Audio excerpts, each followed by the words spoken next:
L'objet, on l'a toujours dit, et on continue à le dire aujourd'hui.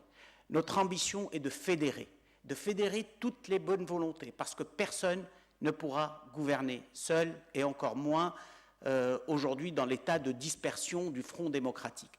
Pour moi, le Front démocratique aujourd'hui reste encore à mobiliser. Il est à mobiliser pas uniquement dans sa composante qui est dans l'opposition. Je l'ai dit tout à l'heure, un mot feutré, je vais le dire un mot plus clair. Pas uniquement dans sa composante qui est dans l'opposition, mais dans sa composante de l'opposition et dans une grande composante aujourd'hui qui est dans une alliance de pouvoir. Parce que les alliances naturelles ne sont pas celles que nous observons aujourd'hui. Je respecte les positions des uns et des autres, ils ont de bonnes raisons qui sont derrière les choix qu'ils ont faits, mais moi je pense qu'il faut continuer à travailler pour rassembler une famille de démocrates plus large que la famille éparpillée aujourd'hui. Voilà un programme qui est mis à leur disposition. C'est un programme alternatif qui doit mobiliser les uns et les autres pour porter le changement demain, parce que les valeurs qui le portent, ce programme, sont des valeurs essentielles de la Tunisie. Elles font partie d'un fonds commun auquel 80% des Tunisiens adhèrent, d'après mon analyse, et qu'il faut renforcer pour aller de l'avant. Alors, tu m'as posé une double question. Un, je serai aux commandes aujourd'hui, qu'est-ce que je ferai? Je ne m'attendais pas à la question, mais le livre, dans sa rédaction, comme il ne se lit pas comme un roman et qu'il est par moments barbant, de l'avis de certains de ceux qui l'ont lu, mais il est précédé d'un résumé de 10 pages. Le résumé de 10 pages qui se termine par les 50 premières mesures pour les 100 premiers jours. Donc je t'invite à lire les 50 premières mesures pour les 100 premiers jours. Ces 50 premières mesures concernent d'abord l'emploi, ensuite l'intégration régionale, troisièmement la gouvernance, ensuite les réformes économiques, et après la culture, le sport, la santé et la diplomatie. L'ordre n'est pas fortuit. L'ordre correspond aux attentes des Tunisiens. Et tu as accepté de me faire partager récemment les résultats d'un sondage que tu as fait en fin septembre, début octobre, sur les attentes des Tunisiens. Et je crois que c'est très clair. La première attente au niveau national, c'est la création d'emplois et la lutte contre le chômage. Il faut être aveugle pour ne pas voir cela et pour ne pas y répondre. Et les 50 mesures se déclinent sous cet angle-là. Maintenant, tu as parlé de GAFSA, ce qu'il faut y faire à GAFSA. La solution de GAFSA ne viendra pas de la seule entreprise, Compagnie des phosphates de GAFSA. Non, oui. Oui. J'ai commencé ma carrière de jeune ingénieur à... Ouais. Et qui devait être là, d'ailleurs, Qaïs aujourd'hui, Qaïs Deli, et qui s'est excusé cet après-midi en disant « j'ai trop de problèmes, je ne pourrai pas être avec vous ». Et je comprends ces problèmes. J'ai commencé ma carrière de jeune ingénieur à la Compagnie des phosphates de GAFSA en 1977. J'y ai passé 5 ans. J'ai appris mon métier, mais j'ai appris la Tunisie d'abord. La Tunisie dans sa dimension sociale, dans sa dimension géographique. J'y ai appris l'absence de l'État dans une région. En 1977, quand je commençais à la Compagnie des phosphates de GAFSA, la route goudronnée s'arrêtait à Metlaoui. Pour aller à Ardaïf, à Omlaraïs, à Mdhilla, à Sib, à Guifla, à tous ces coins-là, il fallait prendre la piste. Et j'en ai fait les frais. 15 jours après mon arrivée, j'ai fait un triple tonneau en Land Rover. Voilà. Donc ça, c'est... La route goudronnée s'arrêtait là. Le téléphone, pas mobile, le téléphone automatique n'était pas là. Quand j'arrivais le matin à 7 h du matin, parce qu'en hiver on travaillait à 7 h et on était à 6 h, quand j'arrivais à 7 h, j'appelais Jomai, le standardiste, je lui disais Jomai Bele Chouf li Hazouz Noa Marfitouns. Il m'appelait à 6 h de l'après-midi en me disant voilà quelle était la réalité de la Compagnie des phosphates et de la région. Et la compagnie employait à l'époque 15 000 personnes et je suis intarissable sur le sujet. La compagnie achetait l'électricité à la Steg à 150 000 volts.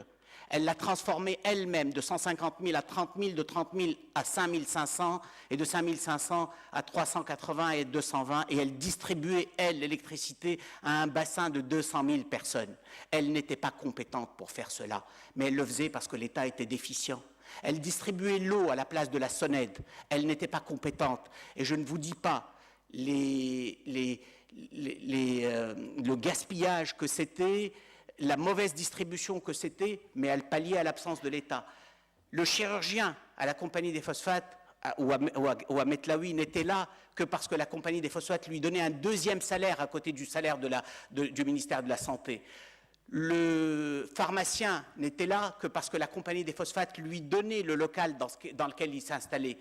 La police, il n'y avait pas la police, la garde nationale était logée dans des bâtiments de la compagnie des phosphates, s'approvisionnait en carburant dans les pompes de la compagnie des phosphates. Des cités entières étaient construites par la compagnie des phosphates. On ne peut pas pallier complètement à l'absence de l'État.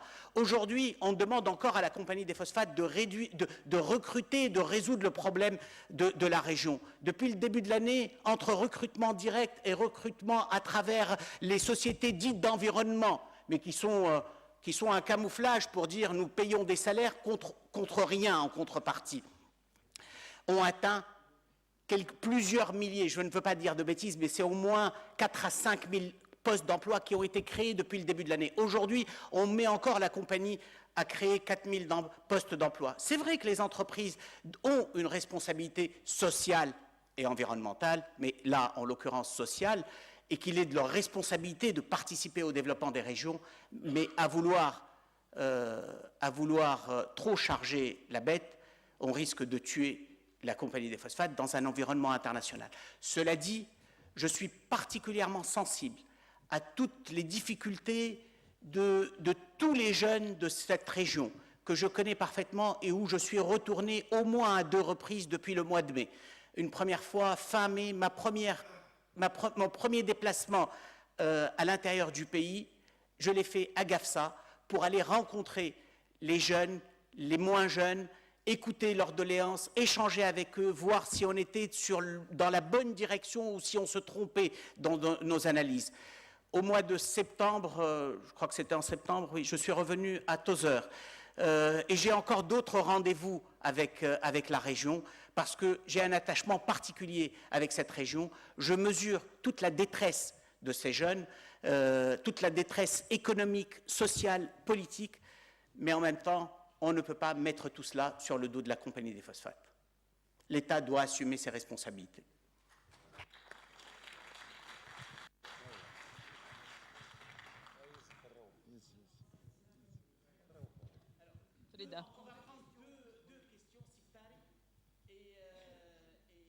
Et moi.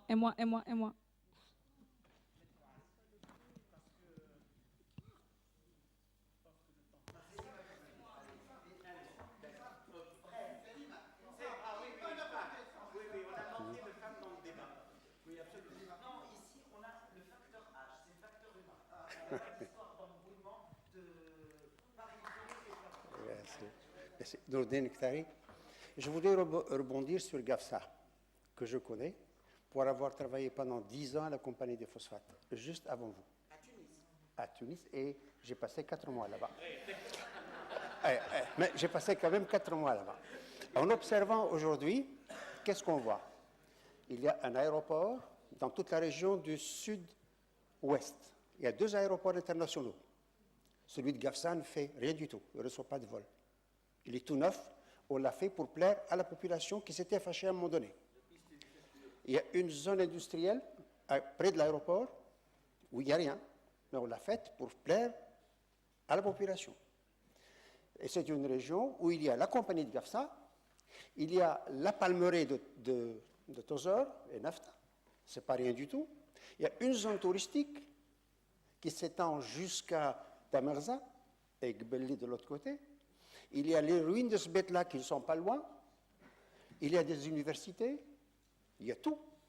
Et pourtant, il y a la misère. Ceux qui ont fait ça ont allé jusqu'à faire la ville et là.